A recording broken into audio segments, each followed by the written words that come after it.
So before I even begin, I just want to pay homage to all the ancestors that were courageous and really stood up for their authentic selves. And I'm sure all of you have had some life experience speaking to that. So the Dharma came to me in 2005, but prior to that, I've always been a seeker since I'm a young child. I'm a child, first generation of Holocaust survivors. And as you know, the 9 million people that perished and were murdered in the Holocaust, there were 6 million Jews and there were 3 million undesirables.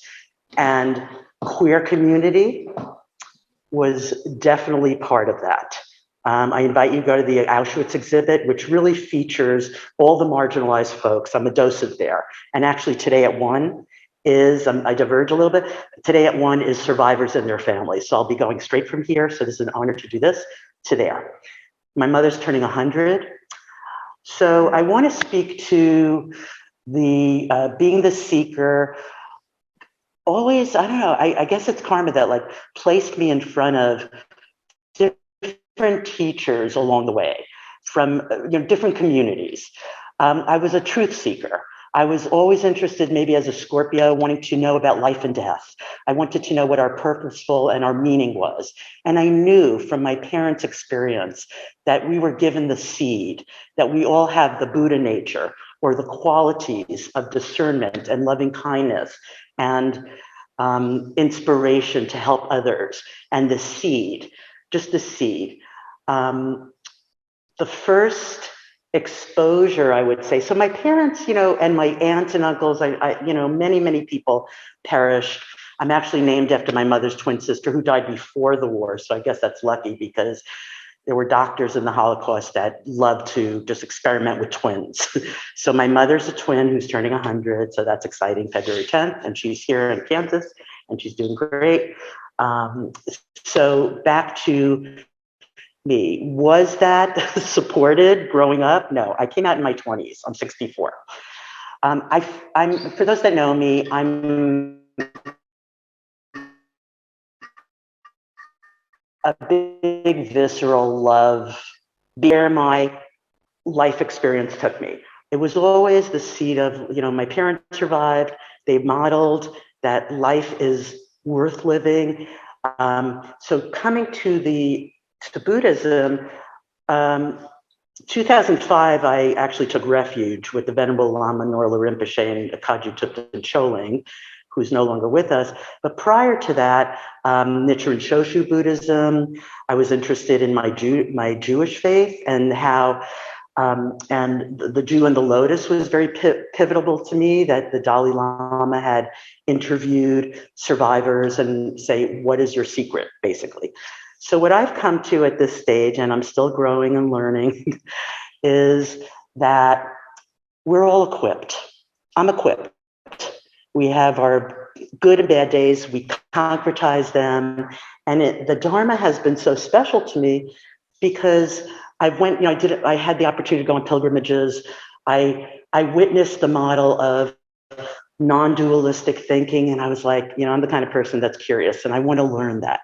How do I do that? How is that mindfulness that you can walk from Bodh Gaya to the temple and not kill an ant? I mean, how mindful are we in our day? And that segues to me in my profession. I'm an occupational therapist, so I always felt like in the nursing home settings, in the ageism, and there's so many opportunities to stand up and say, hey, you're equipped, you're not defined by your circumstance. So it's not like the Dharma was new and strange to me. When I started, I've always, as I said, been a seeker. So, dabbled in my Jewish community, always interested in yoga and Shiva.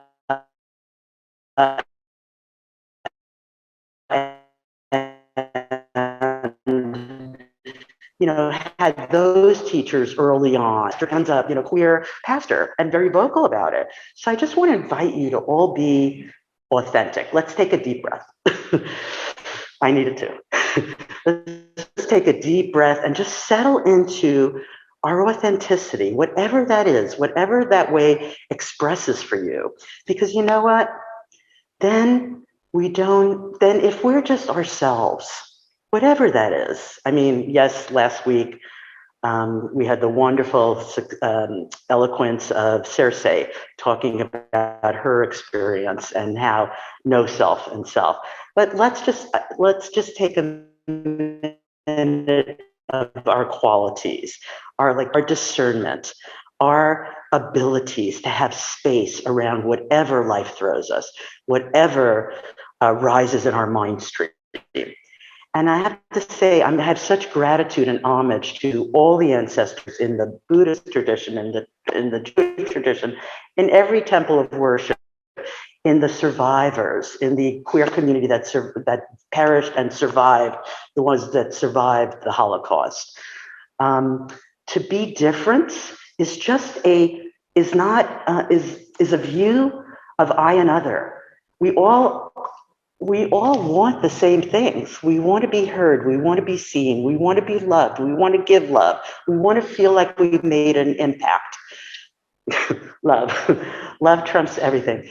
And I have to say that seed, not that I didn't, you all that know me, you know that I've been through some hurdles.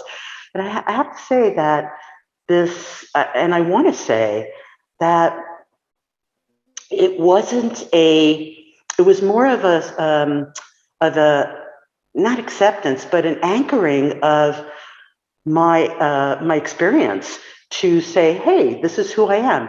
And I find it so fascinating because, like, being older and then being with a partner who is 20 years younger and being very involved in activism in the trans community and the gay community and the queer community, I'm constantly learning about how to duly respect others and how they want to be identified, and in all communities. So we have to disrupt. And I love Lama Rod, who has been a teacher of mine and friend for a long time. We have to disrupt our own, and I say that to myself, trust me, our own conditioning. And the Dharma has tremendously helped with that. I want to give homage to the Buddhas and the Bodhisattvas and any ancestry that came before and taught me on a personal level and made a commitment. Any faith leaders, thank you, Lama Matt, and anybody that has come forward and said, you know what, this is my Dharma practice. I asked him one time, like, you do so much, how do you do it? And he said, it's my Dharma practice. And that has given me also, when I feel like, oh, I'm too tired, or, I have a lot going on, and how to know. And I'm so grateful to my parents for this, and my aunts and uncles and the people that did survive.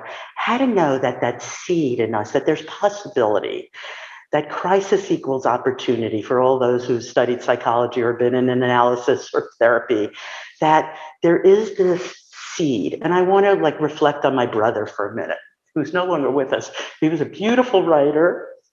And I want to read one of his writings because he wrote this beautiful essay on the community of man, coming out as a gay man in 1989, actually came out at 13. So my first exposure to modeling being your authentic self was my brother at 13.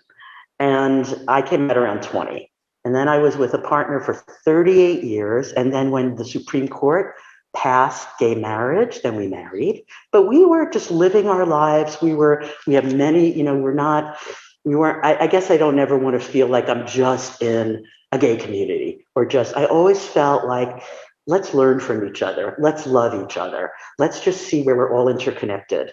Let's matter to each other. So my brother, Arthur Sandy Mandelberger, was a journalist for independent film. And I'll leave this book here so you can all read. These strings were blessed by many a lama on my pilgrimages. So I bless you all with that. On Sculpting a Life, San Francisco, 1989. The family, ... As a gay man, I condemn myself to exile. The familyless hermit who must create my family as I go along. It is a life of insecurity and uncertainty, but also freer and more open to creative imagination. My life remains my own, Not that I will not want to share it. My desire to share continues to amaze me with its ferocious growth. I've been accosted since my youth with the popular notion that a man desires parenthood and can only feel realized as a man when he has fathered children. I have never felt such urges. I view the paths of realization in quite different ways. What is most important is the definition that I give myself. I feel the tension, the excitement, the woozy fatigue of a sculptor concentrating wholly on the stone slab before him, using his hands to form the contours of the shape he can clearly see in his mind's eye. The process is indeed the process of living. The work is never quite completed, and from the shapeless mass begins to emerge a most inspired piece of workmanship. The perfect man, sculpted to the highest ideals, forever adding substance and depth to its still forming countenance. Such is the metaphor of a man with a malleable life in his hands, a lifestyle with little public precedence and few acceptable examples. A life, in short, one must create by one's wits. A formidable challenge on all accounts, a challenge I accept, a delight I entreat, a choice confidently made. May the creativity never cease.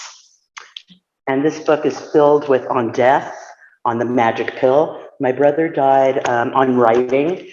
He died 2012. He was a journalist, as I said, for independent film. And so that was my first exposure to, as I came out 45 years ago, I've always been a seeker, as I said, of truth since a young child, which found me questioning about life and death. How do we live a meaningful life and ignite that in others? As a first generation of Holocaust survivors with most of my extended family murdered, my parents taught me both verbally and non-verbally to stand up for injustices, put yourself in other people's shoes, be your authentic self. Of course, as a seeker, I didn't know who I was or whom I was becoming. Resilient and scared, I ventured out to find my community, living in Greenwich Village, and first as a Nichiren Shoshu Buddhist, then studying in both Kabbalah, Jewish mysticism, and Tibetan Buddhism in the Karma Kagyu tradition with the Venerable Lama Norla Rinpoche, and took refuge in 2006, went on pilgrimage, did scores of silent retreats. And those who know me, yes, believe it or not, I can be silent and contemplative. And I was hungry to integrate what I observed and process. And this precious human existence, which is one of the first tenets of the Nundro practice, which is the ordinary preliminaries, was always precious to me. How precious. Wake up and recognize that we as human beings have this discernment quality and that life is impermanent, and we see it in nature. And certainly I grew up with that. And that our suffering there's a cessation to the suffering. I'm mixing the Four Noble Truths with that. And that life is suffering. And look, Alice Walker, we're fellow sufferers. We connect on that. And that there's a path to end that. And, some of my teachers, so many, I'm so grateful that I found it early. So I'm grateful to, have come to Kansas City and found a community here and, be able to represent, I guess, and to share in the ways that I know how, to be loving, kind, and to, work with my own, that we just did this practice called Vajrasattva mantra. It's staring at me right now. And like Maya Angelou, when you know better, you do better. There's always this faith and there's always this space. And that's what the Dharma gave me, like that the space, no matter what rises, because I'm like I can be intense, and emotional and sensitive because I feel things. I'm empathic, deeply. And so do we all in our own ways. Some of us process it through our intellect. So I invite you to embody it. I'm a massage therapist and an occupational therapist, and I do this with my patients. Somehow the Dharma it's off the cushion, as we know. We hear that all the time, but it really is in your personal and professional lives and moment to moment with your animals and how you navigate. What am I up to? I'm good. So I fall in love with the heart. Sometimes it showed in a male figure. Sometimes it showed in a female. Sometimes it was non-binary. I currently am with somebody my fiance, who identifies as trans mass. I've really been learning a lot about the trans community authentically, not just reading about it or just being in the community. So I just invite everybody to just open up your spaces, bring in, have food together, break bread together, like really, take hikes together. So we have more diversity, more inclusion. I have to say, growing up in that tradition in my family, the things that I struggle with, which the Dharma's help, is inclusion and exclusion. Those have been themes for me that, if I'm not included, so I have to watch that, my ego clinging. But it has roots. And they say the epigenetics are 3 generations. So even my, grandnephews and my mother's great grandchildren. She's a beautiful soul. You're all invited to meet her at some point. But she really modeled, like she modeled to me the love of nature. She wasn't hard on me, trust me, as I was coming out. She was not, she lost her loved one. She thought I would be unhappy. She didn't want her children to be unhappy. She thought maybe the world would be hard on us. My brother, too, was with his partner for 39 years. And when he died of cancer, Richard is my brother-in-law. And he was like a bodhisattva. I mean, he doesn't study Buddhism, he's not, but he truly was a bodhisattva. When my brother was sick, he was like present and there and dealing with all of it.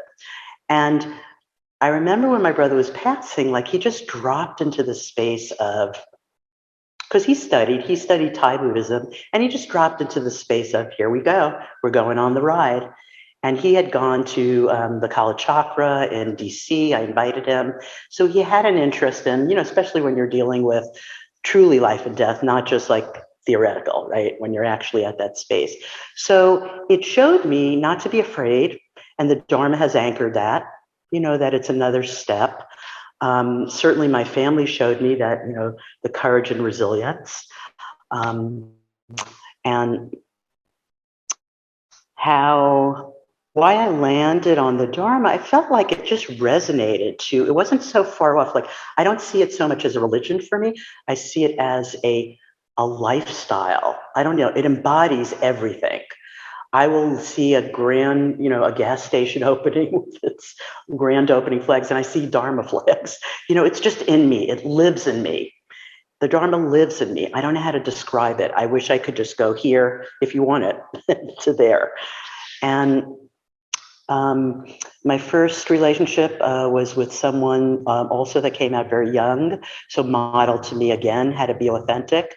Lisa, I just want to give her a shout out. I saw her I hadn't seen her in 5 years. She's happily married to another woman.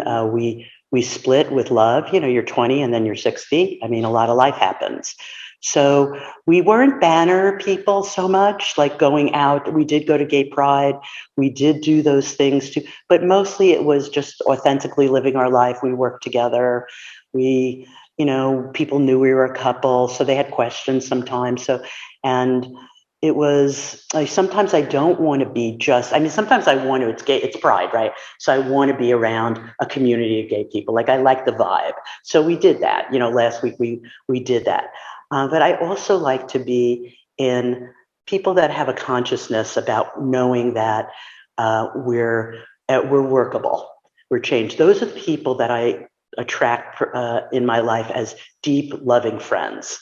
And they could be any tradition and they can be any persuasion. It's not like I just hang out with the gay community or just hang out with the trans community. However, I do want to support the youth, the people that are coming out and maybe not have the support. I didn't really have support. It was more like the 50s where you were just throwing things under the carpet. So, parents were like comfortable talking to me about the weather. They didn't want to go deeper, but that was just their climate anyway. They wanted to see the world as a good place because they've been through such horrors. So when I finally did come out to them, they didn't understand. As I said before, they were worried that the world would ostracize that. It was really coming from love more than judgment. They didn't understand.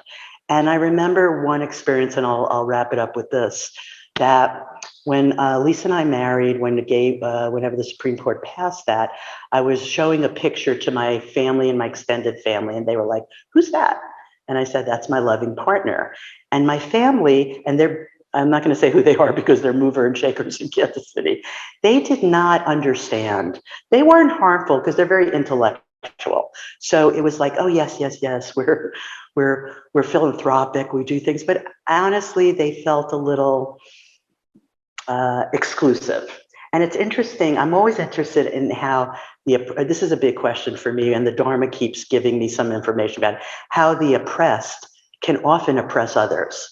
I'm really fascinated, even with the curator of this Auschwitz exhibit. I've been talking to them, and the Polish young people that are living in Auschwitz now, preserving the history. They are. I was talking to them because we went last week and walked through. So I had an opportunity to talk to the curator from Madrid and the Polish folks. So all I know is that if we see each other as the same, obviously we have different life experiences, but we see each other with like an open heart, and that our heart can remain open. And it does shut down sometime when we get scared and when we feel vulnerable and we feel like we've lost our way at different passages. I came here at 60.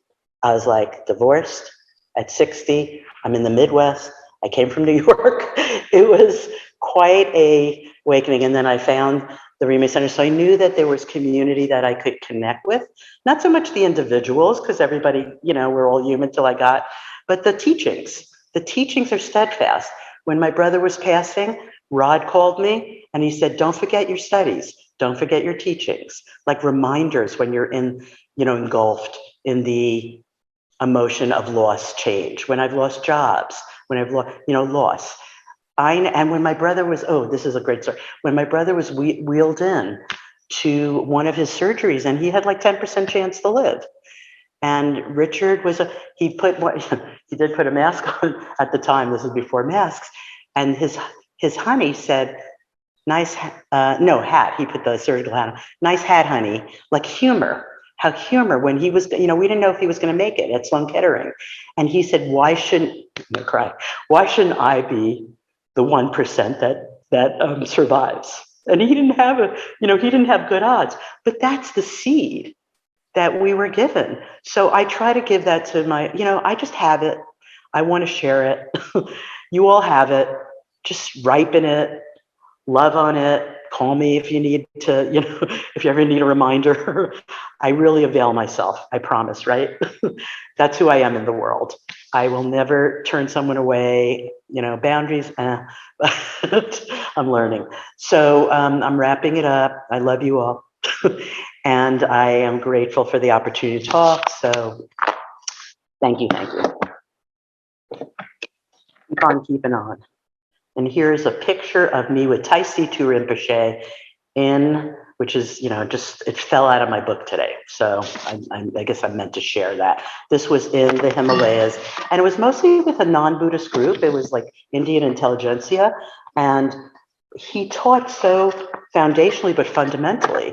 And of course, it just deepens. Each time we hear the same stuff, we practice the same teachings, we dedicate the same merit, it anchors another groove, of spaciousness and deepening. So deepen what you already know, deepen it. It will guide. It'll guide you through anything, pandemic and everything.